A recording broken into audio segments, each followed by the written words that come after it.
All right, Rabbi say good morning. Good morning. Let us begin by thanking all of our sponsors. To thank our TORAH sponsor for the month of Teves, Mrs. Selma Woolf, for dedicating all the Shiurim and drushos this month with immense gratitude for the refuos from HaKadosh Baruch Hu and the merit of refuah for all of those in need, and on the zchus for our brave soldiers and for the zchus of the return of our hostages. To thank Leah Sol for dedicating all the Shiurim and drushos this month as a zchus for refuah for her daughter Ilana bas Esther, for the safety of our soldiers and for the safe return of all of the hostages to their family. We dedicate our learning Le'ilui Nishmas, our precious soldiers who fell in battle yesterday. Captain Shaul Gringlick, Major Shai Shamriz, and Major Maor Lavi. We hope that in the merit of our TALMUD TORAH, their Neshama will have an aliya and their families in Neshama. And of course, we dedicate all of Maseches Baba Kamma, Le'ilui Nishmas, Master Sergeant Eliyahu Harush, Hashem Yikom Damo. We hope that in the merit of our TALMUD TORAH, his Neshama will have an aliyah and his family in Neshama. And also with that, let us begin. We have a beautiful, beautiful daf ahead of us today. Today's daf is Nun Hey 55, and we are picking up on Nun Dalet Amud Beis 54b, 14 lines up from the bottom. We actually ended off a little bit later, but let's just pick up from here again because it's a good jumping off point. So the Gemara said, "V'chol heicha." The Kasev Rahmana Kol Ribuyahu. Now the Gemara, remember again, we're having an entire discussion about the drushas concerning certain psukim. So the Gemara says, in reality, do we say that wherever the Torah uses the word kol, that kol is always a riboy? After all, the hari v'ha kavi meiser. What about by meiser sheni? But remember, we already began this discussion yesterday. Remember, meiser sheni is the second type that ultimately, again, is your property to eat, right? It's not really your property, but it's yours to consume, with the caveat that you have to consume it in Yerushalayim. So remember, again, if Baruch Hashem, one has, quote-unquote, too much Ma'aser Sheni to be able to transfer to Yerushalayim, what can you do? Redeem it with money, take the money to Yerushalayim, and use the money for food. So the Gemara says as follows. What about Ma'aser Sheni? The Chsiv, Kol, the Kadarshim Le Bechal Uprat. As Rabbi say, by Maseches, we're going to see the Torah uses the word kol, but we don't darshan kol as a riboy, we darshan kol as a klal uprat. This segment, we learned in the Reisa. So we'll say, remember again, the Pasuk says, you shall use the money for whatever your heart desires. Klal. Now that is a general statement, right? Because Torah is telling you, use the money for whatever you want. Then, babakar ubatson bayayin bashechar. Then it says again, use it for meat, for cattle, for sheep, for wine, for intoxicating beverages. Prat. That's a specific statement. The Sitting Gemara says, "Ubechol asher tish'alcha nafshecha," for whatever your heart desires. Chazar v'kalal. That's another klal. So what do we have over here? Klal uprat uklal. Fine. So we'll say, what's the halacha, or what's the manner in which a klal uprat uklal is darshaned? Ia tadan elakena prat. So we'll say, remember here, the way a klal uprat works is like this. The prat kind of provides the framework with which to darshan the klal. So what's unique about the prat in this case? So the Gemara said, ma prat mufurash primi privi gidulei karka. But we'll say now the prat, bakar tzon yayin shechar, are primi pri, all things that come from other things. In other words, they're birthed. So yayin and shechar ultimately again are birthed from the ground. Bakar ultimately, bakar and son have a human mother. Furthermore, again, gidulei karka, they all grow from the ground. Either literally grow from the ground or nourished from the ground. Af kol primi pri gidulei karka. So too, therefore, what can you use your Ma'aser Sheni money for? Anything that fits into the framework of primi pri and gidulei karka. So I'll say, so the point over here is, you see that what? You see that kol is not looked at as a ribui, but rather kol is often used as part of a klalu pratu klal. So what's going on over here? Amri, bakol or bichol, klalahu, kol ribuya. So Mar says, you're right. The truth is, it depends. The word ultimately, again, bakol or bichol, ultimately is used as a ribui. Just the opposite. Bakol is used for a klal pratu klal, and ultimately, again, kol is a ribui. Right? So in other words, we're just talking about different words. Different words used different ways. The other possibility is kol nami klalahu. The word kol is also used in a klal. Mihu hai kol dehacha ribuyahu. So we'll say it could very well be that normally kol is used ultimately. I'm sorry. Kol nami klalu. Kol is used as a klal in the form of a klalu pratu klal. But over here, this kol is different. It's a riboy. Why? Since the Torah could have just said instead of shar v'chamor,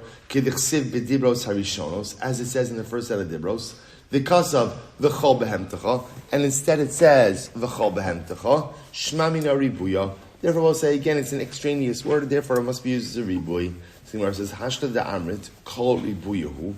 Now that you're telling me that kol is a riboy, behemtecha de dibros harishonos, v'shar v'chamor de dibros ha'achronos lamali.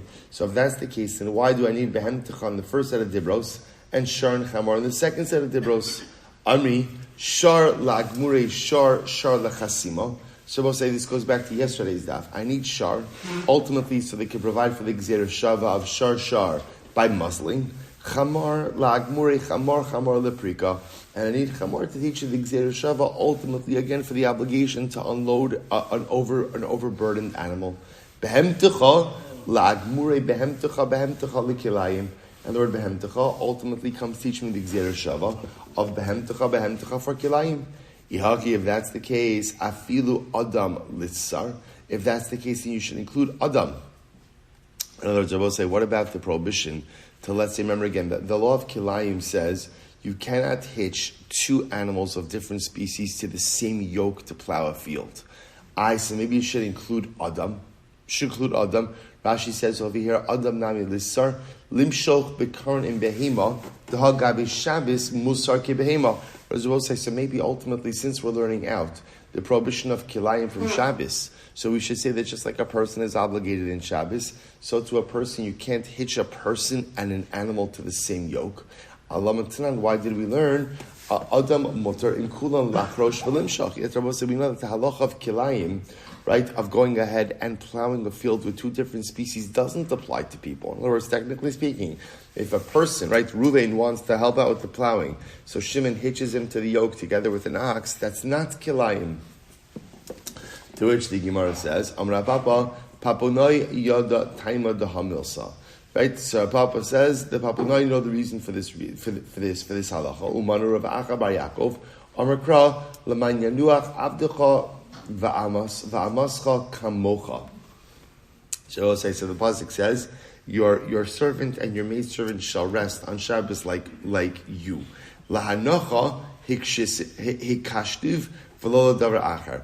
We compare ultimately again an eved and an amal to the animal when it comes to what I'll say, when it comes ultimately again to resting, but not for other things. In other words, that other halachas that apply to animals will not apply to people. So therefore, for example, halacha l'maisa, the halacha of kilayim, which says that you can't plow with two different species together, that dafka applies ultimately again to animals and not to other things. Rashi says, La nochik shasiv, eved va'amal behema, avalo le'inyan isra achar. So we compare ultimately again the eved and the ama to an animal for resting purposes, that they are all obligated to rest on Shabbos, but we do not compare them for other purposes. Okay, beautiful. Shabbos says now some really, really special Gemara to end off this chapter, this parak. Shal Rabbi Chanina ben Agil es Rabbi Chia bar Abba.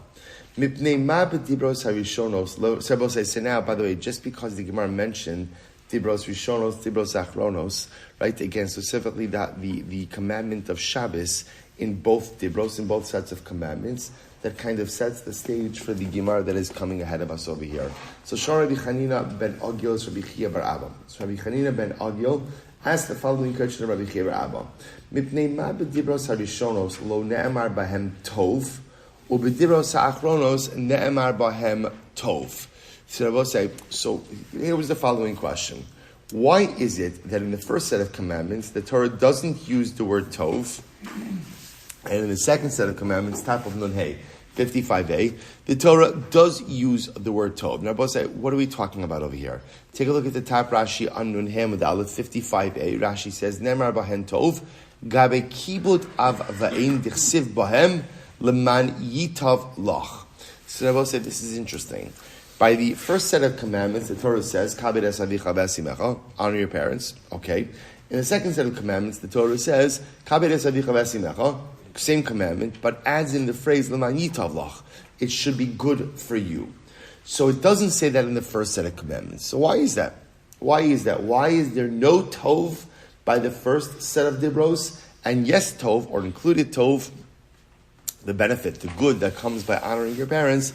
Why does that come in the second set of commandments? So remember again, this is Rabbi Chanina asking Rabbi Chia. Rabbi Chia responds, which is a very strange response. Amar lo, ad sha'ata sho'alani lama ne'amar bahen tov. Before you ask me why it says tov, sha'alani im ne'amar bahen tov. Why don't you instead ask me if it says tov? Now I will say, what's very imlav, right? She'ini yodeya im ne'amar bahen tov imlav. Because here's what's interesting. So Rabbi Chanina is asking why. Rabbi Chia says, well, before you ask me why, ask me for sure if that's correct. Is there tov in the second one and not tov in the first one? Then I will say, now that's strange, because remember again, Rabbi Chia is a Talmud Chacham. The assumption is a Talmud Chacham, ultimately, if there's one thing a Talmud Chacham knows, it's what? It's Chumash. And I will say, it's a beautiful Rashi. Rashi brings down, Rashi quotes the Gemara. Rashi says, Makala miskashetes b'chaf daled kishutin, just like a kala used to adorn herself with 24 different ornaments. Ultimately, again, kach Talmud Chacham tzarich liskashet es atzmo b'chaf daled sifrei Tanakh. A Talmud Chacham has to adorn himself with the 24 books of Tanakh. Well, I remember I learned this lesson in a very dramatic way. I was learning in yeshiva, and we were doing that year. This is already in Smicha.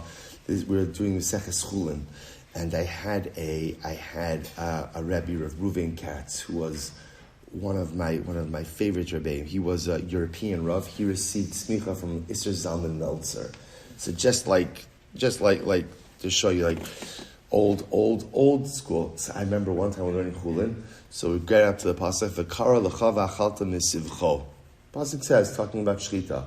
He called him, he said, Silber, where's the pasuk? So he wanted like chapter and verse. I'm a product of the yeshiva system. I can't quote you chapter and verse. I don't know Chumash. So it was Musar in front of the entire shir. with love. A good Musar. Again, he said, how can you ever expect to know Tanakh? How can you ever expect to be a Talmud Chacham if you don't know Tanakh? And quoted that Rashi, quoted it like 3 times, over and over, like in a sing-song.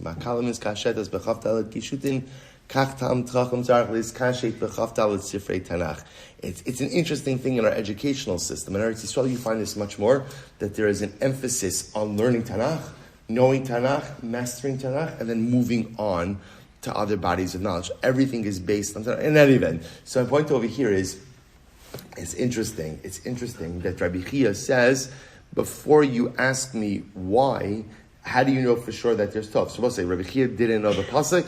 We'll see exactly what the nature of the question was in just a moment. Watch this. The Gemara says as follows: Kilecha itzel Rabbi Tanchum ben Chaniloi. Instead, why don't you go to Rabbi Tanchum bar Chaniloi? Shaya ragil eitz Rabbi Yoshua ben Levi. Shaya baki ba'agada. So Rabbi Chia says, listen, I don't know the answer, but why don't you go to Rabbi Tanchum, who was a Talmud of Rabbi Yoshua ben Levi.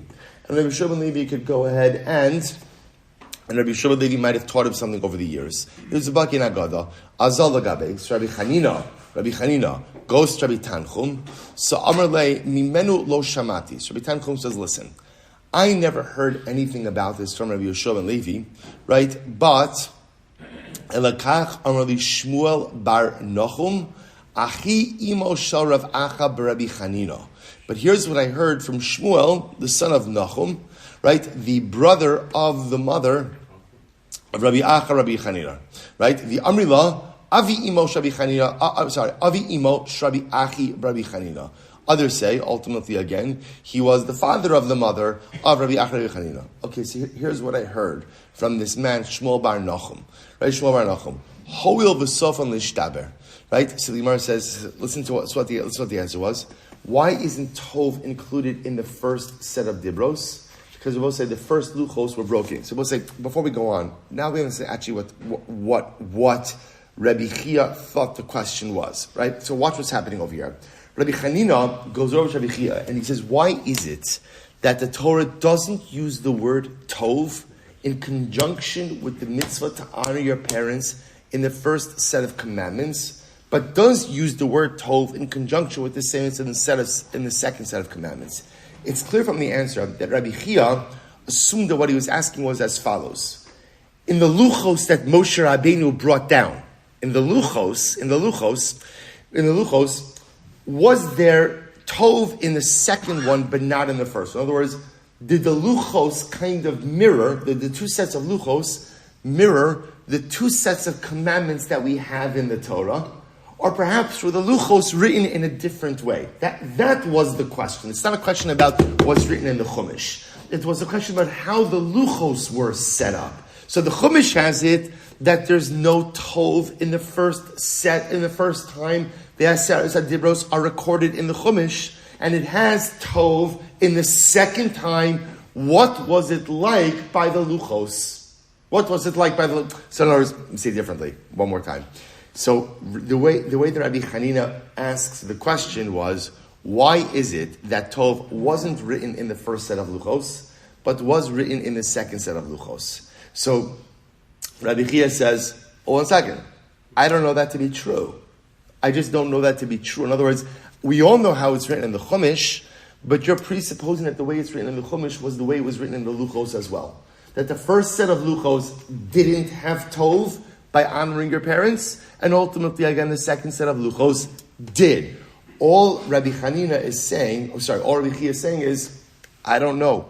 I don't know how the luchos were written. So we'll say, so now the question makes a bit more sense. So we'll say, it's actually quite beautiful. So therefore, again, he comes to Rabbi Tanchum. Rabbi Tanchum says, listen, I never heard anything about this from Yehoshua ben Levi, but I did hear something about this from Shmuel bar Nachum. Why is it? In fact, I will say this is the way that it was. The word tov, l'man yitav, so that it should be good for you, was not written in, that phrase was not written in the first luchos, but it was written in the second luchos. Why? This is incredible, we'll say. Hoil, v'sofan l'shtaber, because we'll say, since the first luchos were destined to be broken, so therefore, again, HaKadosh Baruch Hu did not want to include the word tov, good, in the first set of luchos. Isn't that incredible? Isn't that incredible? So the Gemara said, I don't understand. So what? So just because they're going to be destined to be broken, therefore again we don't write the word tov. The Gemara says, Amravashi, chas v'shalom paska tova mi Yisrael. I will say this is so beautiful. Once the Ribono Shel Olam so conveys goodness, conveys tov to Klal Yisrael, the Ribono Shel Olam wants that to be an uninterrupted flow of goodness.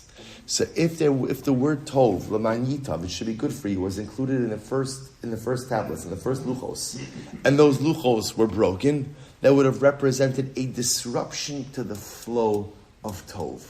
So instead, what happens? HaKadosh Baruch Hu omits tov from the first set of luchos, and then ultimately again leaves them out because destined to be broken, and puts tov in the second set of luchos, which again were permanent, representing an uninterrupted flow of goodness from the Ribono Shel Olam. I will say, is that not beautiful?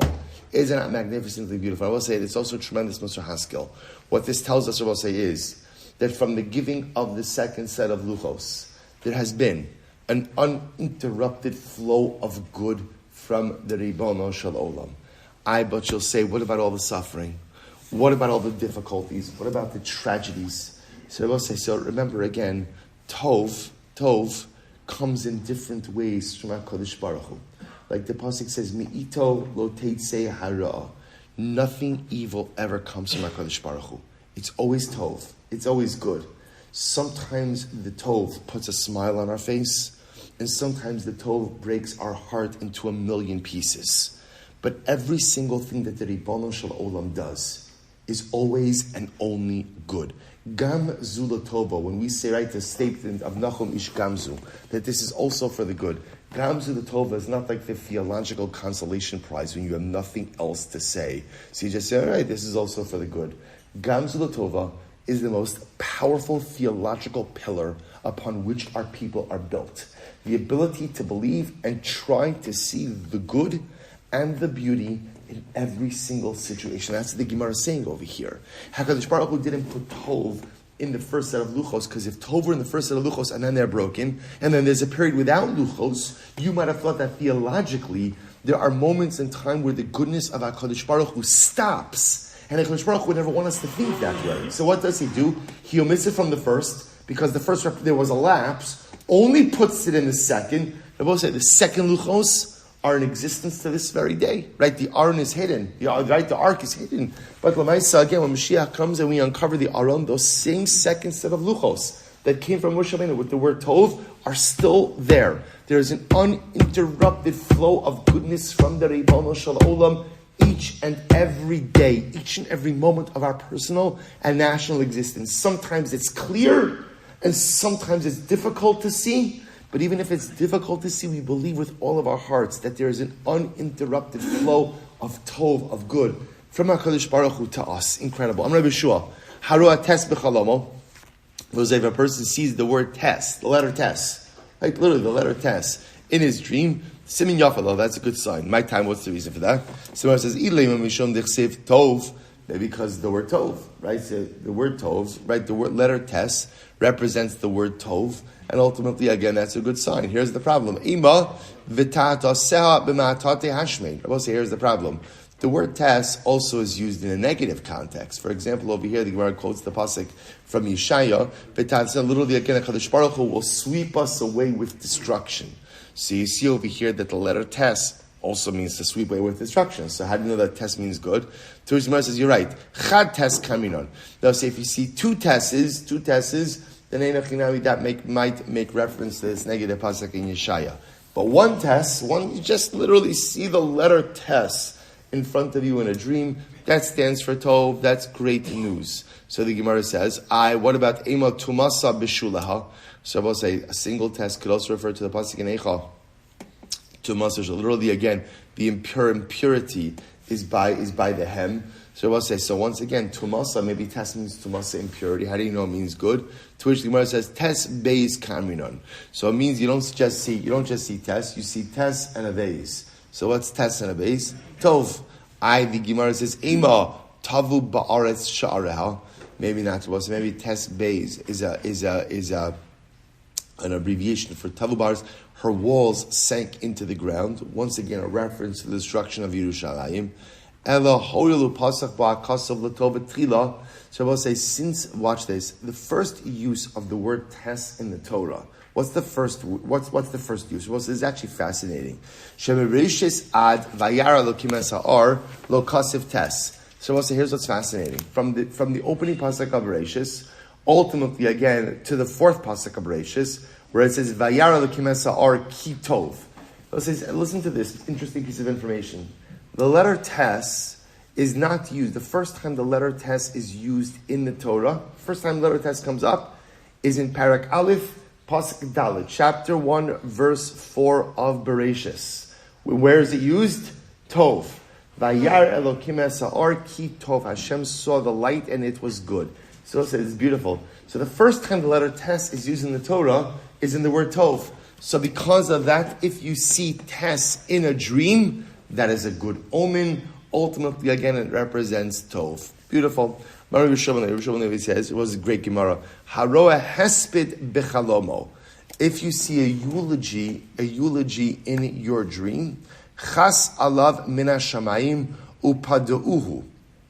That means that HaKadosh Baruch Hu has had compassion on you and redeemed you from your troubles. The Gemara says, v'hani mili biksava. Now, I will say, this is not if you see a eulogy happening. This is if you see the word hesped, right? You see the word hesped in your dream. Ultimately, again, that's a good siman. Why? So I will say, so again, the Gemara understand that the word hesped is actually a contraction of two words. The hey and the ches are interchangeable. Chas, HaKadosh Baruch Hu has had compassion upon you. Pad, pedei, redeemed you from any difficulties and suffering. So I will say, pretty incredible. So I'll just point out to you, I'll just read to you. The Marsha on this says, Shahei b'makom aches, de'in chalom below dvarim betelim, va'az chas pad b'kalahavim. So again, So this is interesting, by the way. So the Maharsha says, why doesn't the Gemara just say, if you see the word chaspid, right? Chaspid, why chaspid? So again, I will say, the sugya of dreams is actually in Am Yomi, which, not in Am Yomi, in Brachas. We happen to be learning Brachas in Am Yomi now, Baruch Hashem, 8:40 to 9 o'clock Mondays through Wednesdays, 7:40 to 8 on Thursdays. I'll say, which is fantastic. So the whole sugya of dreams is in Brachas. So there's a concept that I was saying, just in general with dreams, there's a three-way mechlokes about how to view dreams. Right? School of thought number 1, that dreams are meaningless. School of thought number 2, dreams are meaningful. And school of thought number 3, which is dreams are meaningful, but every dream has an element which is meaningless. So the Maharsha says over here, so the meaningless part over here is the hay, right? Really it should be a ches. So ultimately, again, if you see the word hesped in a dream, that is a good omen. That means you were in danger, but chas, Shparach had compassion upon you, and pad, he redeemed you. Incredible. I will say, I was thinking about this Gemara a lot. I think about this idea of seeing a hesped in a dream. So I'll say perhaps what it also means is like this. Well, who is a person who sees a eulogy? Let's just take the Gemara first of all and its literal understanding over here. Right? If you see your eulogy in a dream, so I'll say, so remember again, dreams are not reality. Right? Dreams are not reality. They're right. You see them, but it's not.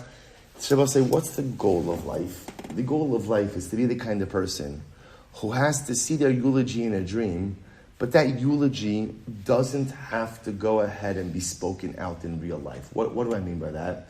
See, I will say, like a lot of times you go to a levaya, and you hear a hesped, you hear a eulogy about a person, like, oh, interesting, like, I never knew that. We'll say the goal in life is to live the kind of life where your actions speak for themselves.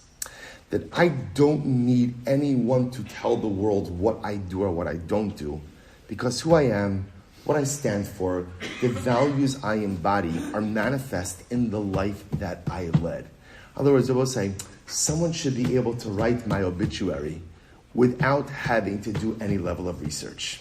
They should be able to see the person I was, the midos I had, the character traits I had, the kind of person I was, the accomplishments I had. I don't mean, all of us have things that we do that the world doesn't know about. But the idea is to cultivate it's supposed to, it's like lahavdil. You know what the good sign of parenting is? The good sign of parenting? If your children could espouse your value system without you feeding them the lines. Right? Somebody stops your kid, say, what does your father believe in? What does he believe in life? Your child should be able to spew that easily without pause. Because those are the things that he or she is seeing from you each and every day. If they're like, I'm not sure, let me ask them. Right? Let me ask them. And I will say that I'm doing something wrong as a parent. Life, right? I shouldn't have to be able to, in other words, I shouldn't have to feed the lives. It should be manifest in the way that I live. That's the goal in life. The goal in life is to live a life where my value system is clear by just the actions I engage in, by how I spend my time, by what I do with myself. In life, what's the goal? Your hesped should be a chalom. No one should have to really speak out your eulogy, because your eulogy should be self-evident, based on the way that you lived. So the Gemara says over here, Hara hesped v'chalomo, if ultimately, again, you just see a eulogy in your dream. In other words, if your eulogy doesn't actually need to be spoken out, because it's clear who you were, how you lived, what you did, ultimately, again, that's a siman tov. That's an incredible omen for a life well lived. Halavai we should all be zocha. So the Gemara goes back to V'chein chayiv of kiyotzeba. So what's it back to Mishnah? So remember again, the Mishnah said anything that has to do with an animal, anything that has to do with an animal, chay and ofer included as well. Amrei Shlakish kan shana Rebbe. So it's just some interesting halachas concerning animals. Kan shana Rebbe. Here, Rebbe spoke out the following idea: Tarnugol tavas upisyone. So what's interesting? A chicken, a peacock, and a partridge. Partridge and peacock. Right? Kilayim zebazet. So we'll say, even though these are all of the fowl family, they're kilayim. So there would be a prohibition to, like, say, mate, right? A chicken and a peacock, or a partridge and a peacock, or a chicken and any combination of those three. So the Gemara says, Pshita, isn't that obvious? Amar Rav Chaviv Mishum, the Rabbi Bahadadi, the Rabbi Bahadadi Adadi. So we'll say, so ultimately, again, no, you would have thought that since they live together, right, since all of these foul species could coexist together, maybe they're not kilaim. In other words, maybe they're all considered to be part of the same foul cohort. So the Gemara says, Mal detema min chadu. I would have thought maybe it's one species. Kamash Shmuel that they're not. Okay. Amar Shmuel. Shmuel says, Avaz v'avaz havar kilaim zebazeh. So I'll say, so Rav says like this. A regular goose, right, and a wild goose are kilaim. Even though they're both geese. Right, nevertheless, again, different species of geese, and therefore they're kilayim. Can't intermingle them. So, Maskif Rava bar Rav Chanan, my time. But what's the reason for that? Mishum da hai orich kuei, the hai zutar kuei. So maybe because one has a longer beak, one has a shorter beak. Is that what makes them distinct? So the Gemara says, Elamiata gam la parsa gam la tayo. The high olim kuei, the high cotton kuei. You have different types of camels. Right? You have a Persian camel, an Arabian camel. One has a thicker neck, one has a thinner neck. Are you going to say, therefore, again, they're kilayim? So the Gemara says, and they're not. In other words, camels are camels. All right, it's an interesting fact. In other words, so both say, so one has the beitzim, one has the testicles hanging out, and one has them inside. Okay, so because of that major biological difference or anatomical difference, that ultimately again makes them different species. Rapapa says furthermore again, furthermore again, I will say there's a pregnancy, a gestational difference, which is one only carries one egg at a time, and the other goes ahead and can carry multiple eggs at a time. Okay, so I will say because they're distinct in these anatomical and gestational features, therefore they're considered to be different species, and therefore again they would be kilaim. Rabbi Yomi Amrei Shlakish, Hamrabiyah Shlaminim Shnei Minim Shabayam Loke. So we'll say this is fascinating. So remember again, we know the concept of kilaim, which is you can't mate two different species together. Comes Rabbi Yomi says in Amrei Shlakish, but it doesn't just apply to species on land; it also applies to species in the sea.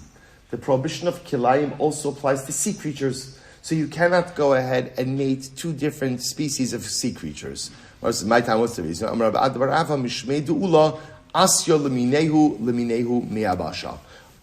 you make a gzera shavav mineo v'yameo from land creatures. Okay, Sef Rabbi again, and that's halacha l'maisa. The prohibition of kilayim applies not only to land creatures, but also applies to sea creatures. So Rachba asked the following question: Hamanik bi'iza v'shibuta mahu. All right, so we'll say now the Gemara asks a hypothetical question, which again is not really possible, but just to illustrate a point. So we'll say, so what happens if I have a plow, and here's what I do: I hitch to my plow an ox and a fish. So if you can imagine for a moment again, so the plow itself is kind of straddling the sea coast border. So again, I've got my fish in the water and my ox on the land, but they're both hitched to the same plow, pulling the plow together. So I both say, so what is that? Mahu. First of all, take a look at Rashi just a moment. Henig bi'iza v'shibuta, karen kasher le'eiz v'dag zeh saf al hamayim zeh moshech imo asvas hayam.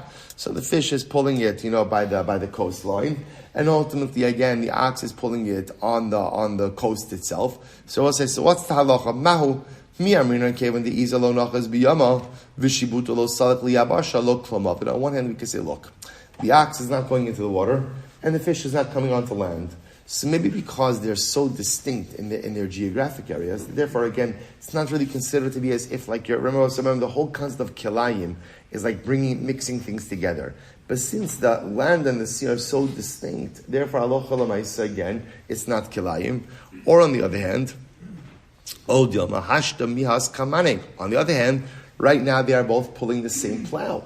Right? So l'maisa again, maybe that is kilayim. So Ravina raised the kash. Listen to this. Alamiata chiber chita usora biyado v'zara chita ba'aretz usora b'chutz la'aretz. So both say, now listen to this. Well, what happens if imagine you took a kernel of wheat and a kernel of barley? Now both say, now remember again, planting wheat and barley together is kilayim, is intermingling species. But let's say here's what you did: you took them together, you planted them together. But the way they fell into the ground was that one kernel was in soil of Eretz Yisrael, and one kernel was in soil of chutz la'aretz. Right? In other words, they're planted together, but just the way that they're planted right on the border. So the Gemara says, "Hachinami demechayiv." Would you say that they're chayiv nabos? And I remember again, Rashi points out over here that the prohibition of kilayim, of intermingling species, is a din in Eretz Yisrael. It's a din in Eretz Yisrael, not in chutz la'aretz. So Rabbi say, so what would happen over here if you did this with the wheat and the kernel? So I'm sorry, with the wheat and the barley. To which the Gemara says that's not a fair comparison. I'll tell you why. Amri, hachi hashta hasam eretz makom chiyuva, chutz la'aretz lo makom chiyuva. Rabbi say that's not a fair comparison. Why is it not a fair comparison? As Rabbi say, the din of kilayim doesn't apply in chutz la'aretz. So because it doesn't apply in chutz la'aretz, that which you planted outside the land of Israel is inconsequential, irrelevant, and as if it doesn't exist. So I will say, so for argument's sake, if you planted the wheat kernel in Eretz Yisrael and the barley in chutz la'aretz, halachically, the barley is viewed as if it doesn't exist as part of this equation over here. However, hacha idi v'idi chiyuvahu. However, again, remember as we just said before, the prohibition of kilayim does apply both where? On land and in the sea. So because that, the Gemara suggests, in achinami, if you were to hitch a fish and an ox to the same yoke, we'll say halacha l'maisa, that is kilayim. That is kilayim. So remember again, we'll say, I just want to point out, there's multiple different manifestations of the prohibition of kilayim. One of them is actually mating different species together. The other is hitching them to the same yoke. So over here, I just want to be clear, I'm not trying to mate an ox and a fish.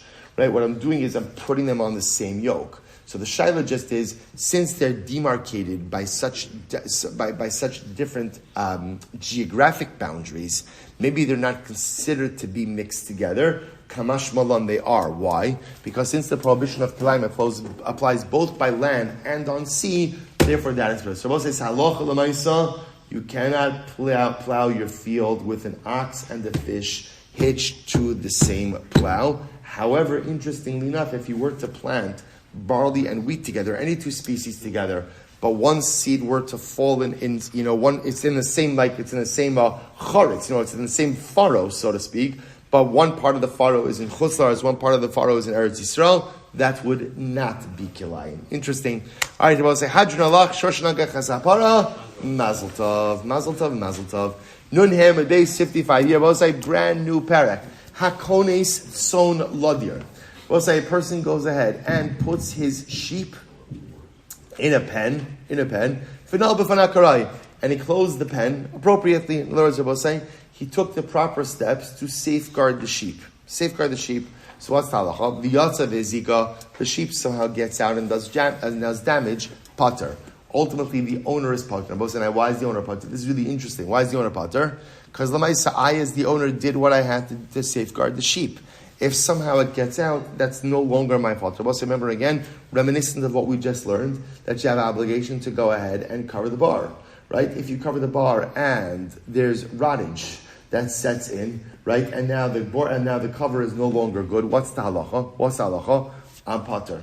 In other words, halacha requires me to take the necessary steps, but once I take the necessary steps, if something goes wrong, I am not liable for that. I just want to point out, this stands in contradistinction to personal responsibility, which is interesting. Remember again, Adam Muad Li'olam says, you're always responsible for whatever you do. Right? When it comes to your own actions, I'm fully and unequivocally responsible. On the other hand, halacha l'maisa, I have an obligation to safeguard my animal from doing damage.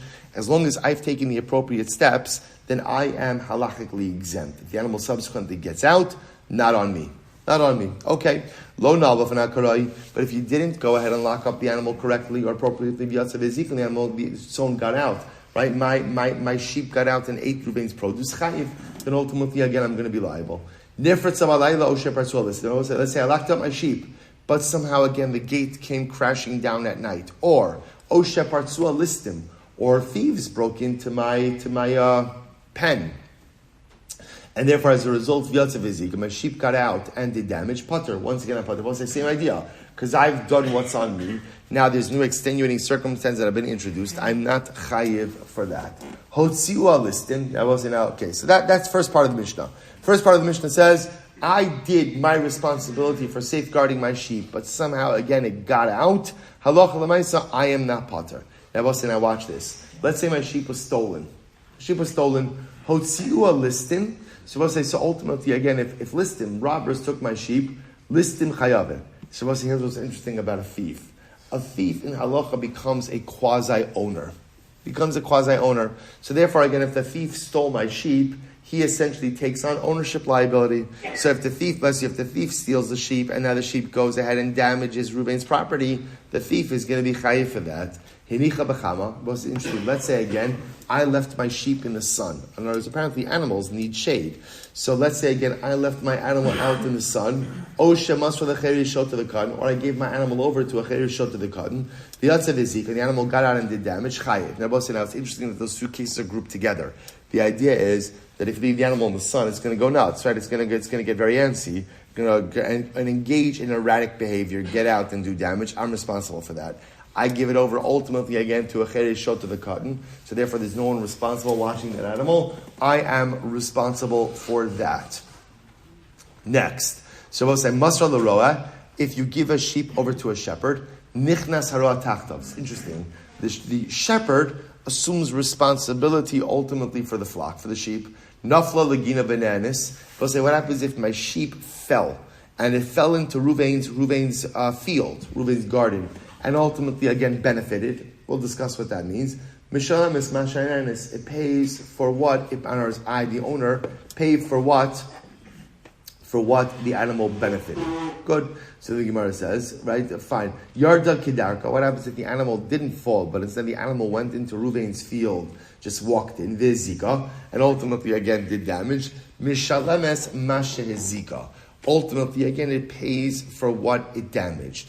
So I just want to point out over here, so you see two different payment models, right? If it falls into the garden and benefits, ultimately again I pay for what the animal benefited. If the animal goes in on its own volition and damages, I pay for what I damaged. Again, we'll discuss about the different mechanisms for evaluating damage. Keitzad mishalemes mashezika. So we'll say, what does it mean when we say you pay for what you damaged? Shaman beis sa'aba osa sada kamma haisi yafa v'kamma hi yafa.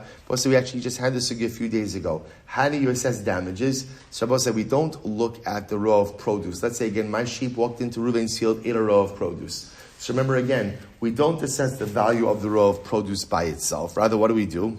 We compare. A field with this row of produce is worth X, and a field without this row of produce is worth X minus Y. That difference is damages. Rabbi Shimon says, Achla peiros kimurim. If my sheep ate fully mature produce, mishalemes peiros kimurim. Then ultimately, again, I pay for the value of fully mature produce. Im sa'ah, im sasayim. Whatever ultimately, again, my animal consumed, that's ultimately, again, what I am obligated to go ahead and pay. Now I will say, what Rabbi Shimon seems to be saying, we'll see this in the Gemara a little bit more, but Rashi points out already is that what Rabbi Shimon is coming along and saying is, we assess, when the animal damages, we do assess the row of that produce. If it's fully mature produce, we assess the row of that, the value of that row on its own. Right? Not in the context of the field on its own. Again, we'll see what the root of the machlokes is in a little bit. But what I just want to point out to you is, we've seen this before, we see two different models for repayment. There's the concept of paying what you benefited from versus paying what you damaged. Two different types of benefit. If the animal falls into the field, I, the owner, am obligated to pay that which the animal benefited from. If the animal walks into the field of its own volition, ultimately, again, I'm obligated to pay damages. How do you assess damages? That's also a machlokes. Do we assess the value of the row by itself, or do we assess the value of the row as part of the field? Machlokes, again, we'll see all of this in the Gemara. Beautiful. But so there happens to be, if I have a little bit of time at the end, fine. Let's go weiter. So again, there happens to be a beautiful piece from the Pnei Moshe on this Mishnah, but we'll get a little bit weiter in the Gemara first. I think we're going to have time. TORAH. Here we go. Ezu krai ve'ezu shel krai. So we'll say, let's analyze this for just a moment. So the Mishnah says like this: when I have a sheep, I am obligated to safeguard that sheep, right? And I am obligated to go ahead and watch it or guard it kiroi in the right in an appropriate fashion. So the Gemara says, what does that mean? Eizuhu kiroi ve'ezu shelo kiroi. What's the definition of appropriate? What's the definition of inappropriate? To which the Gemara says, very simple. Dalas sheyachol lama b'ruach mitzuya zeu kiroi. She'enu yachol lama b'ruach mitzuya zeh shelo kiroi. So it's very simple. When guarding my sheep, I have to put it in a pen that has a door that is capable of withstanding a ruach mitzuya. Ruach mitzuya means a normal, everyday wind. That's kiroi. So we'll say, so this is actually very important. When I go ahead and I guard my animals, I am not obligated to ensure that my animals are guarded like against dramatic gale force winds, right? That the pen can withstand that. It just has to be able to withstand just a normal, everyday occurrence. So if it can withstand an everyday occurrence, that's kiroi, that's appropriate. Ultimately, again, if it can't, then that's eno kiroi. Or eno roi. So the Gemara says, Amar Rabmani bar Patish, man tana muad disagile b'shmir pechusa. So we'll say, see, here's what's interesting. What? Sorry.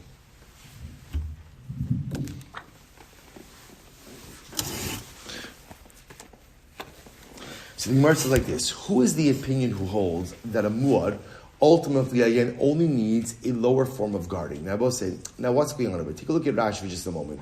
First Rashi in the Gemara. Man tana muad b'shmira pechusa sagila mani masis damar tzon shezika b'shein. Now, both say, what is the Mishnah talking about? Right? I have a sheep. Now, what are we concerned about? That my sheep is going to get out and do what? Damage. What kind of damage? Eating. Eating is shame. But say, remember again, see, it's interesting to note that we're talking about a tzon, not a shar. But remember again, b'pashtos, a tzon doesn't really do keren damage, right? Sheep do shein and regel. Now remember again, what's the fundamental distinction between keren slash shein and regel? What's the distinction? Remember, keren has tam and muad. Shein and regel, muad mitchila. Now you see something interesting from the Mishnah, which is, so therefore again, I have a sheep. My sheep is a muad, right? My sheep is a muad. It's a muad for shein and regel. Yet, what do you see from the Mishnah? Even for a muad, all you need is what? Shmira pechusa, a basic guarding. Because what do we just say? What kind of guarding do you need for your sheep? Just the door, just the pen that could stand up beruach mitzuya. So we'll say, so you see from here that even for a muad animal, because remember again, every animal is muad for shein and regel. Every animal only needs a basic. We'll say, shmira pechusa sounds like a deficient guarding. It doesn't mean deficient. It just means a basic guarding. A minimal guarding. So who is the opinion who holds that even for a muad animal, all you need is a minimal guarding? So Rabbi Huda, this land kashu by the if the owner tied up the animal with a rope, and closed the door in the appropriate way, and the animal got out and did damage. So I'll say, right, Rabbi Meir says that Allah Chalamaisa, you're chayiv. Apparently Rabbi Meir holds that your animal requires a shmira ma'ula, right? A much more intense type of guarding. Rabbi Huda says, tam chayiv muat pater. Rabbi Huda says, if the animal is a tam, this is interesting, if the animal is a tam, the tam requires a shmira ma'ula, a higher level of guarding, but a muad, as long as you did a minimal act of guarding, what we call a shmira pechusa, ultimately, again, you've satisfied your obligation. I will say, now that sounds totally counterintuitive, but you're going to see why Rabbi Huda holds this way. It's not based on svara. It's based on a pasuk. Shene'emar, v'lo yishmerenu ba'alav. Rabbi say the Torah, when speaking about the muad, the way the Torah describes the muad is an animal who does damage. Why? Because the owner didn't watch it. What can you infer from that? The shamar huzeh, that if the owner did watch it, even what? Even a minimal amount of guarding, ultimately, again, the owner has discharged his obligation, and therefore is not chayav. So I will say, even though this sounds overwhelmingly counterintuitive, Rabbi Huda Shita is like this. By a tam, you're obligated for shmira mu'ula. So by a tam, you're obligated again for a heightened level of guarding. So for example, I will say, remember, the only case where tam comes up is where? Keren. So what that means is, if I have an ox, I am obligated to provide that ox with shmira mu'ula, a heightened level of guarding so that it doesn't get out and do any type of damage. Yet, interestingly enough, by a muad, now remember again, That could be a shar that is muad for goring, or it could just be a regular sheep, which is muad for shein and regel. All I am obligated to do is a minimal guarding. And again, let's go full circle. What's the definition of minimal guarding? What's the definition of minimal guarding? The type of structure that could withstand the ruach mitsuya, an everyday wind. Now, what's the logic of that? It's pasuk. Torah says by muad, definition of a muad, the owner doesn't watch it. That tells me, as long as I provide basic shmira, basic guarding, shmira pechusa, ultimately I've satisfied my obligations. Therefore, Rabbi say, our Mishnah, which says that all you have to do is put the sheep in a minimal guarding that can send them in ruach mitsuya, that's the Rabbi Yehuda. Beautiful. Rabbi Loza says, "Ein lo shmir ela sakin." Rabbi Loza says, famous sheet Rabbi Loza. Rabbi Loza says, in general, a muad can't guard a muad. What do you do with a muad? What do you do with a muad? Rabbi Loza say, put it down. Put it down. That's it. You shecht it. That's the only thing you could possibly do with a muad. So the Gemara says, "I feel tema Rabbi Meir." It could even be Rabbi Meir. Why? Shiny shein v'regel da Torah miyata b'shmirasan. It will say our Mishnah could even reflect the view of Rabbi Meir. How so? Because halacha l'maisa, the Torah ultimately goes ahead and was memait, right? The Torah goes ahead and diminishes the obligation you have for their guarding. Even a shmira pechusa will work. Damar Belazar, v'amr masisa, tana arba dvar Torah miyata b'shmiras. And I will say this is incredible. It's actually a great sugya. There are four things that the Torah diminished the threshold for guarding. In other words, four things the Torah said that you only have to provide a minimal amount of guarding, and you've satisfied your obligation. What are the four things? Ve'eluhein, bar, ve'esh, shein, v'regel. These are the four things, and if you provide minimal guarding for these four things, you're yotzin. I will say, where do you see this from? So by bar we see bar d'chsiv, ki yiftach ish bar, o ki yichre ish bar, v'lo yichasenu. Torah says, if you open a pit or you dig a pit and you don't cover it. What do you see from here? Ha-kiso pater. You see from here that if you just cover it, you're pater. Now, what does that tell you? I would have thought the way it works with bars like this. If you dig it, then what's your responsibility? Fill it back in. That would be shmira ma'ula. But yet the Torah doesn't say that. What does the Torah say? You have to cover it. What does that show you? That all you need to do is provide for a shmira pechusa, a basic guarding, just putting a cover over it. Now going back to our previous sugya, even though I know that a cover is subject to what? Rottage. Let's use correct wording, please. Right? It's subject to rottage, right? So I see, even though again, so you see from here that bar is only subject to shmira pechusa. We'll stop over here for today. We'll pick up Emeretz Hashem with the rest of this list, Emeretz Hashem tomorrow. So four things. We're going to show how the Mishnah doesn't just have to reflect the view of Rabbi Yehuda, but maybe even reflects the view of Rabbi Meir as well. Shemend the Shkayach Abosai, Maslo finishing the parak. Incredible. Shkayach. Pnei Moshe, I know. Emeretz Hashem tomorrow. Sunday, Monday, that's right.